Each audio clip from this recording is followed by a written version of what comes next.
السكينة المركون في أرض المدينة العبد المميز والرسول المصطفى أمجد المحمود الأحمد حبيب إله العالمين القاسم محمد اللهم صل على محمد وعلى محمد وعلى أهل بيته الطيبين الطاهرين المعصومين المنتقمين واللعنة الدائمة على أعدائهم أجمعين. أما بعد فقد قال الله تعالى في القرآن الكريم: أعوذ بالله من الشيطان الرجيم. بسم الله الرحمن الرحيم. ألم يجدك يتيما فآوى. اللهم صل على محمد وعلى محمد. عزاداران محمد اللہ مددگاران تیری شہدا. زیادہ کا وقت نہیں دوں گا، 14 سے 15 منٹ میں اپنی گفتگو تمام کروں گا کیونکہ طبیعت اس لائق ہے نہیں. مولا کا کرم ہے.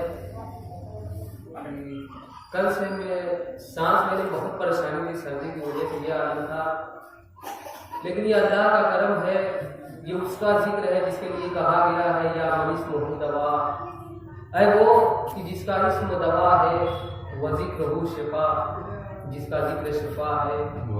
مسلسل ایک محرم سے یہ کیفیت ہے کہ سردی اور کھانسی کے عالم میں مبتلا ہوں، لیکن پہلی محرم سے میں یہ چیز اپنے اندر دیکھ رہا ہوں کہ جب بھی مجلس پڑھنے کا وقت آتا ہے اس وقت میری طبیعت میں بالکل تبدیلی آ جاتی ہے.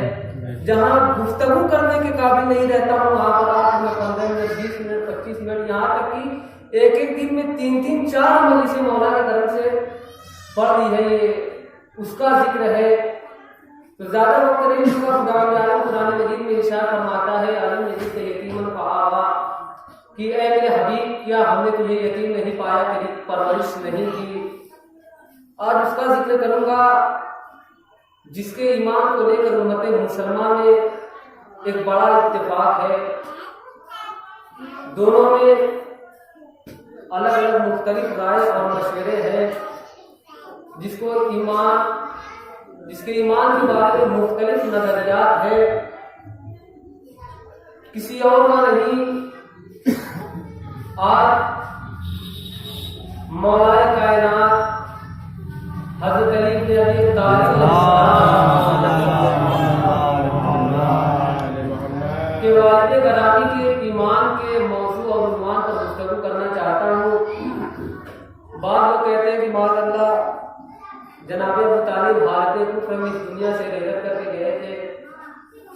جتنے لوگ اس عقیدے اور اس بات کے قائل ہیں ان کے پاس صرف ایک ہی سند ہے، ایک ہی روایت ہے، ایک ہی دلیل ہے. وہ یہ ہے کہ جناب ابو طالب کے آخری لمحات میں رسول نے کان میں آ کر کہا کہ چچا کلمہ پڑھ دیجیے تاکہ میں آپ کی شفاعت کروا سکوں. چچا کلمہ پڑھ دیجیے تاکہ میں آپ کی شفاعت محشر میں کروا سکوں. تو آگے بیان کرتے ہیں کہ ابو طالب نے کہا کہ میں اپنے باپ دادا کا دین نہیں چھوڑ سکتا. یہ ایک روایت ہے. اب روایت کا سلسلہ سے میں نتیجہ نہیں نکلے گا. سلسلہ الگ الگ راویوں کا ہے، لیکن اس کی اصل جو بنیاد ہے وہ عبداللہ ابن عباس ہے. یہ جتنے بھی کتابوں میں روایت ہے، اگر آپ اس کی اصل لینا چاہیں تو وہ عبداللہ ابن عباس کی ہے. اگر آپ ایج کیلکولیٹر سے ایج کو میچ کریں تو عبداللہ ابن عباس کی عمر ہی اس وقت صرف 2 سال کی جب جناب ابو طالب کا انتقال ہوا تھا. صرف اور صرف 2 سال کی عمر تھی جن سے یہ روایت بیان کی جاتی ہے. مسلمانوں کے دماغوں کو ہو کیا گیا ہے. جو 2 سال کا بچہ بیان کرتا ہے، کان میں کہی ہوئی بات وہ کتابوں میں لکھ دی گئی، اور جو 1.25 لاکھ میں محمد ہاتھوں پر اٹھا کے دکھاتا رہا وہ فراموش کر گئے. 1.25 لاکھ لوگوں کے درمیان محمد اپنے ہاتھوں پر بلند کر کے دکھا رہے تھے. پتہ نہیں کون سا سگنل ہے جو بند کوٹری کی باتوں کو کیچ کرتا ہے، کھلے میدان کی باتوں کو کیچ